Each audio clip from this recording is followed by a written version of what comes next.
नमस्कार दोस्तों, एक बार फिर से आप सभी दोस्तों का आपके अपने YouTube channel you and TV पर बहुत बहुत स्वागत है। दोस्तों आज जो दिन भर की फटाफट बड़ी खबरें, मुख्य समाचार सामने निकल के आ रहे हैं दोस्तों, एक एक करके चलेंगे। तमाम बेहद बड़ी अपडेट्स आप तक आगे इसी वीडियो के माध्यम से पहुंचाएंगे। सभी मुख्य समाचार हैं, ये वो खबरें हैं जो गोदी मीडिया आप तक नहीं पहुंचाता है, इसलिए इन सभी खबरों को जानने के लिए लगातार हमारे साथ आगे इसी वीडियो में बने रहिएगा।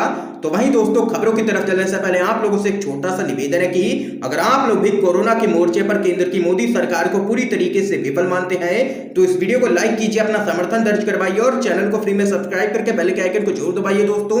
और कमेंट बॉक्स में कमेंट जरूर कीजिए बायकॉट गोदी मीडिया। दरअसल दोस्तों, पहली बड़ी खबर आप लोगों को बताते चलें।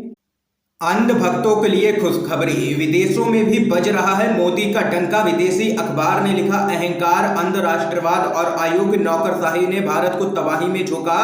वरिष्ठ पत्रकार रवीश कुमार बोले, किसके घमंड की बात हो रही है, बताने की जरूरत नहीं है। आप लोगों को बताते चलें, भारत में कोरोना का प्रकोप थमने का नाम नहीं ले रहा है।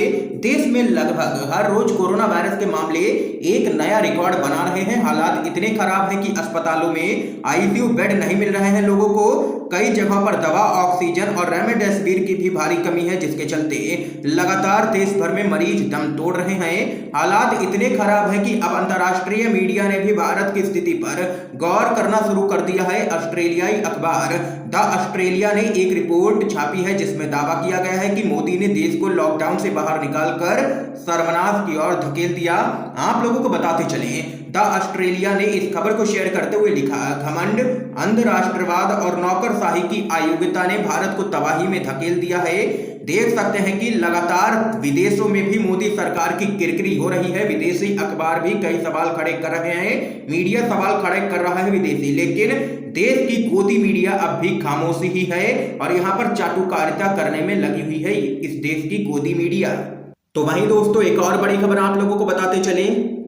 कोरोना की दूसरी लहर के लिए मद्रास हाईकोर्ट की चुनाव आयोग को लताड़, अफसरों पर मर्डर चार्ज तक की कही है बात। आप लोगों को बताते चलें, देश में कोरोना वायरस की दूसरी लहर के कारण हाहाकार मचा है। इसी मसले पर मद्रास हाईकोर्ट में सुनवाई हुई है। हाईकोर्ट ने कोरोना की दूसरी लहर के लिए चुनाव आयोग को सीधे तौर पर जिम्मेदार ठहराया है, क्योंकि चुनाव आयोग ने कोरोना संकट के बाद भी चुनावी रैलियों को नहीं रोका था। दरअसल दोस्तों, अदालत में जब चुनाव आयोग ने जवाब दिया कि उनकी ओर से कोविड गाइडलाइंस का पालन किया गया, वोटिंग डे पर नियमों का पालन किया गया था, इस पर अदालत यहां पर भड़क गई और पूछा कि जब प्रचार हो रहा था तब क्या चुनाव आयोग दूसरे प्लेनेट पर था। तो वहीं आप लोगों को बताते चले, कोर्ट ने कहा है कि चुनाव आयोग के अधिकारियों पर अगर मर्डर चार्ज लगाया जाए तो बिल्कुल भी गलत नहीं होगा। ये यहाँ पर सख्त टिप्पणी कर दी है मद्रास हाईकोर्ट ने और चुनाव आयोग को लगा दी है लताड़। दोस्तों, अगली बड़ी खबर जान लेते हैं। अखबार ने किया है बड़ा खुलासा, कोरोना के असली आंकड़े 5 गुना ज्यादा हैं। आंकड़े छुपाने के लिए राज्यों पर दबाव बना रहा है केंद्र। जी हां दोस्तों, बेहद ही बड़ा खुलासा हुआ है।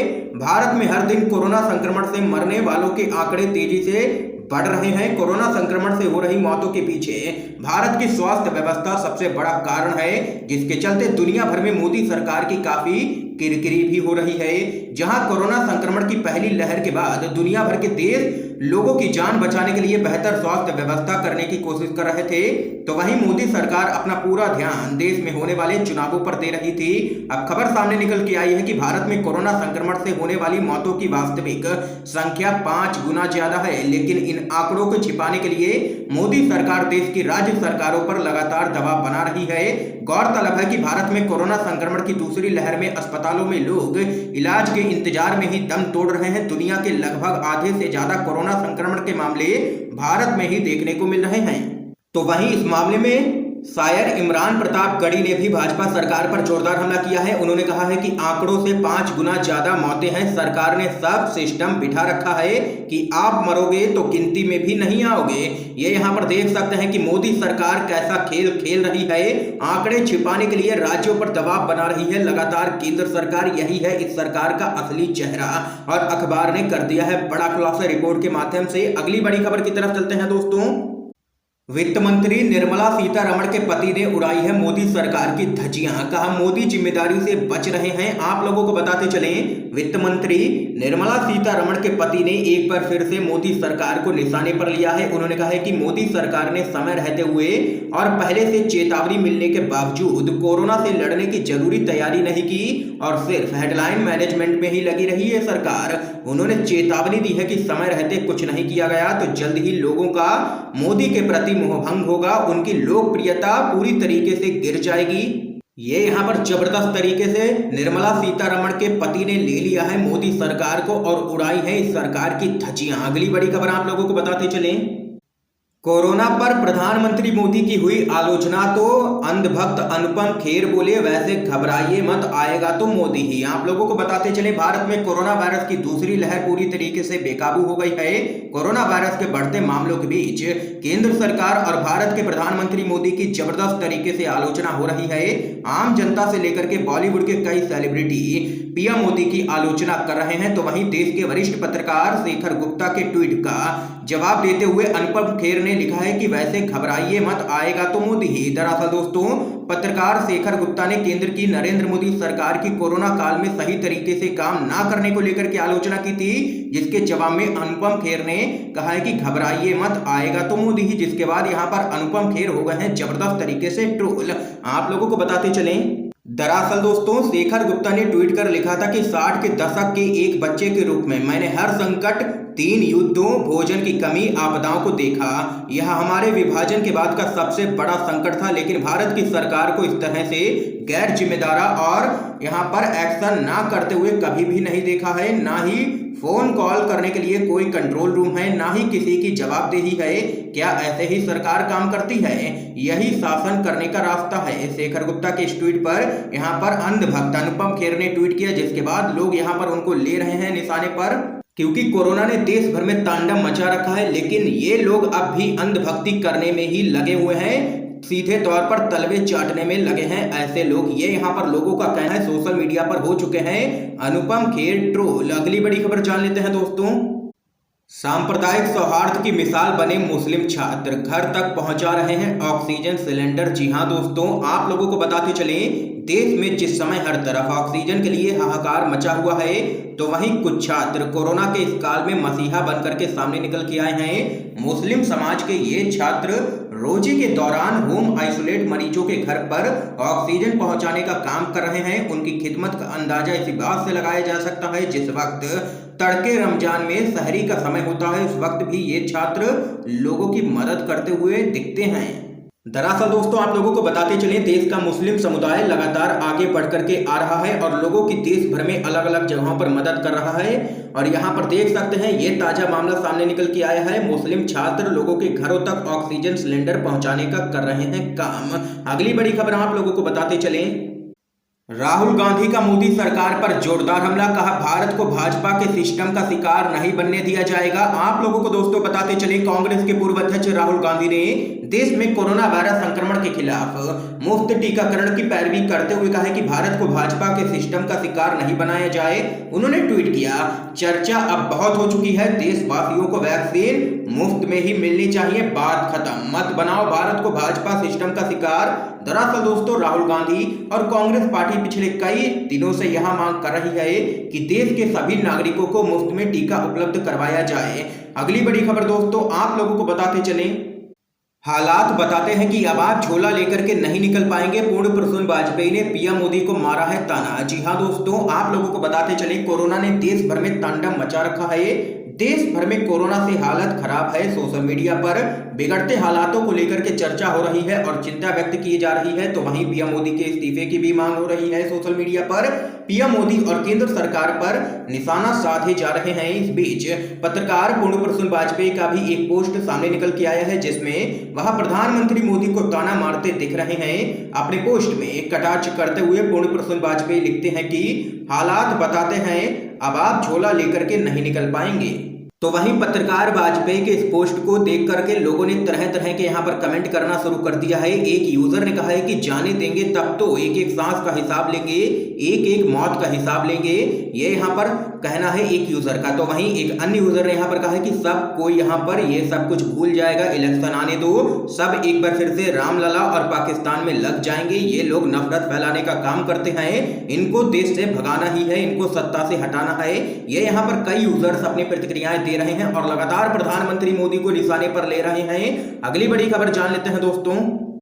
दिल्ली के मुख्यमंत्री अरविंद केजरीवाल का बड़ा ऐलान, दिल्ली में सबको मुफ्त लगेगी कोरोना की वैक्सीन, कीमतों पर उठाए हैं सवाल, घेरा है सरकार को। आप लोगों को बताते चले, देश की राजधानी दिल्ली में कोरोना वायरस के बढ़ते संकट के बीच मुख्यमंत्री अरविंद केजरीवाल ने एक प्रेस कॉन्फ्रेंस की है। मुख्यमंत्री अरविंद केजरीवाल ने ऐलान किया है कि दिल्ली में 18 साल से अधिक उम्र वाले लोगों को मुफ्त में वैक्सीन दी जाएगी। दिल्ली के मुख्यमंत्री अरविंद केजरीवाल ने जानकारी दी है कि राज्य सरकार ने 1.34 करोड़ वैक्सीन का ऑर्डर दे दिया है। 1 मई से दिल्ली में वैक्सीनेशन का काम बड़े स्तर पर किया जाएगा। तो वहीं दिल्ली के सीएम अरविंद केजरीवाल ने वैक्सीन निर्माताओं से अपील की है कि केंद्र, राज्य और प्राइवेट अस्पतालों को एक ही दाम में वैक्सीन मिलनी चाहिए। वैक्सीन निर्माताओं का दावा है कि 150 रुपए की वैक्सीन में भी फायदा हो रहा है, तो फिर अलग अलग दाम क्यों रखे जा रहे हैं वैक्सीन के।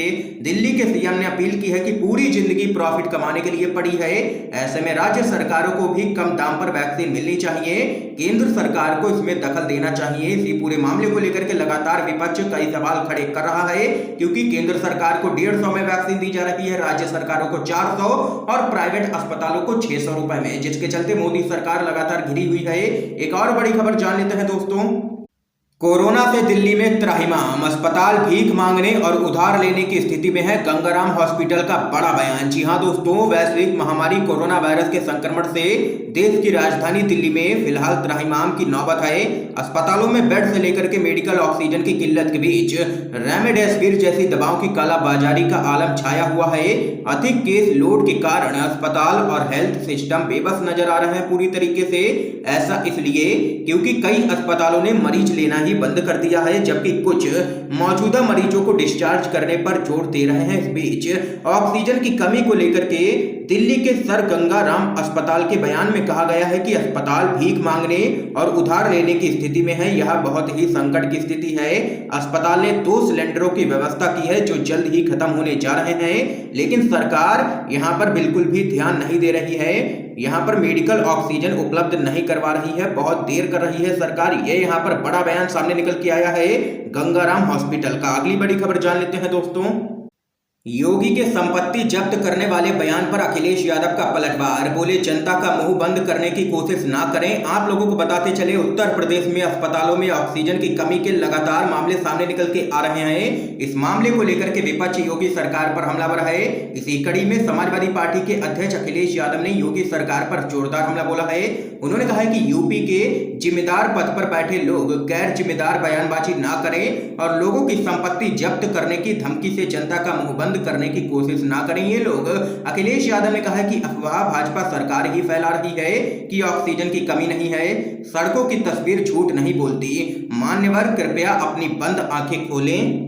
आपको बता दें कि अखिलेश यादव ने ये बात मुख्यमंत्री योगी के उस बयान पर कही है जिसमें उन्होंने अधिकारियों से सोशल मीडिया पर फेक न्यूज और अफवाहें फैलाने वाले व माहौल खराब करने वाले लोगों की संपत्ति को जब्त करने और एनएसए के तहत कार्रवाई करने का आदेश दिया है। यानी कि उत्तर प्रदेश के अंदर अब ऑक्सीजन या अन्य कोई भी समस्या को लेकर के अगर कोई भी सोशल मीडिया पर आवाज उठाता है तो उसके खिलाफ एनएसए की कार्रवाई होगी और उसकी संपत्ति जब्त की जाएगी। ऐसा आदेश योगी सरकार ने जारी किया है, जिसको लेकर के अखिलेश यादव ने हमला बोला है और उससे पहले प्रियंका गांधी भी निशाना साध चुकी हैं। सीधे तौर पर उत्तर प्रदेश के अंदर तानाशाही देखने को मिल रही है योगी सरकार की। एक तो आंकड़े छिपाए जा रहे हैं और ऊपर से ऐसे तुगलकी फरमान जारी कर रही है ये योगी सरकार। दोस्तों, आज की तमाम बेहद बड़ी खबरें सामने निकल के आई हैं जो हमने आप लोगों तक पहुंचाई हैं यूएनडीवी के माध्यम से। इन खबरों पे आप लोगों की क्या कुछ राय है जरूर बता सकते हैं कमेंट बॉक्स में कमेंट करके। अगर आप लोगों को ये वीडियो पसंद आया हो तो लाइक करना बिल्कुल भी मत भूलिएगा। ज्यादा से ज्यादा इस वीडियो को शेयर कीजिए, अपने सभी दोस्तों तक इन खबरों को जरूर पहुंचाइए। दोस्तों, वीडियो देखने के लिए आप सभी का बहुत बहुत धन्यवाद।